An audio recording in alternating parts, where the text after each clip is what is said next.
Alright, hey guys, I'm back here with another fight overview, and today I'm going to be talking about Fusion versus University on Lunar Colony, this second point.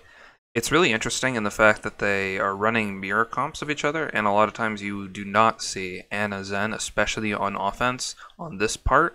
But I thought it was really interesting that basically when you run these very similar compositions, they achieve the same things and want the same goals. So you ideally want to stuff with your 4-man unit or just have like this aggressive 4-man unit. So the Monkey, Sombra, Diva, and Tracer want to be playing far forward, and you want to give as much room as possible for your Ana Zen to play as far back as they can and just free heal and free shoot the entire time.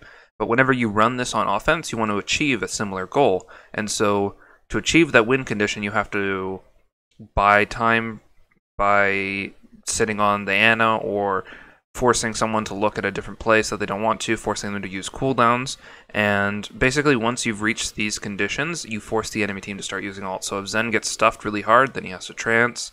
If Ana gets stuffed into the spawn door, then the rest of the team isn't getting healed. So I think Fusion had a really cool approach here, where they run a mirror composition, and they really look to push them back and force some interesting things. So I made a little map overview here, basically, of where people are going to go and what it looks like.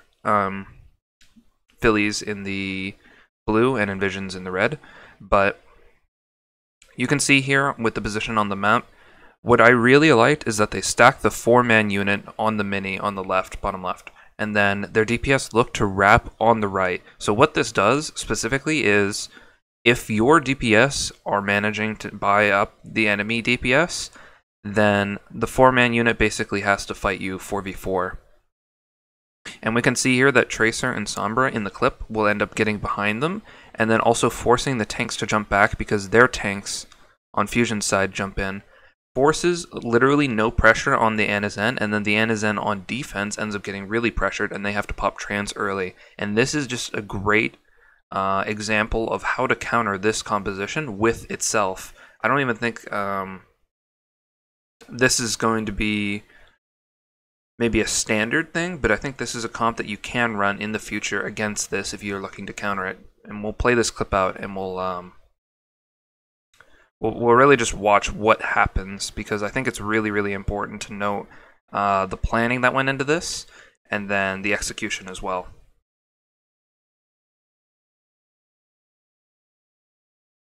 So we'll see right here, the 4-man unit is stacking up in this quadrant over here, and then the Winston jumps in to put pressure onto the enemy supports, but we saw before, the Tracer and the Sombra were over here, and they're looking to wrap. They're buying pressure from the Sombra, so these supports over here do not have pressure on them.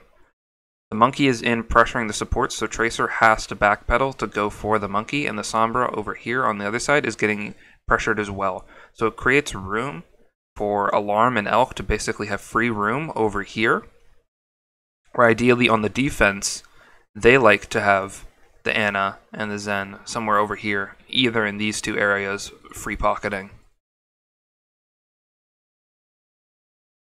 Doing this always forces the tanks back because you want to make the ideal trade. If your tanks are playing this far forward and your supports get pressured back on defense, so your supports are behind this wall, there's no healing for you anywhere in this room because they're going to be in spawn having to heal up and then come back out.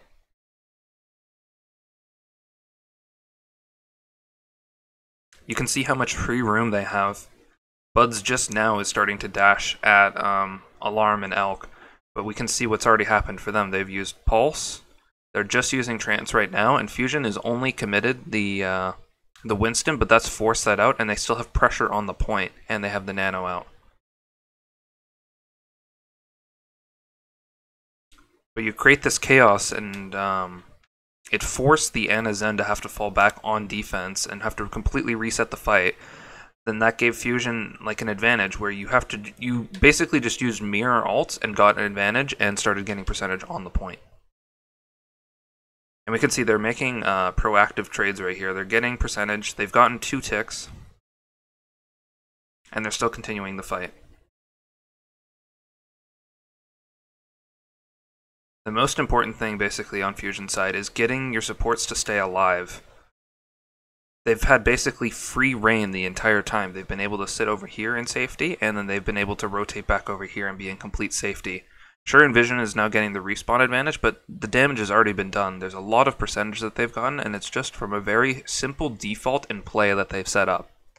These are the kind of pushes that I really appreciate from good teams, is you understand what your win condition is, you look to punish the enemy team's win condition, which was the Ana Zen being free reign, and you just got a lot of percentage on the point from just a smart play. There wasn't a ton of outplaying that went on, it was just a ton of smart planning and execution.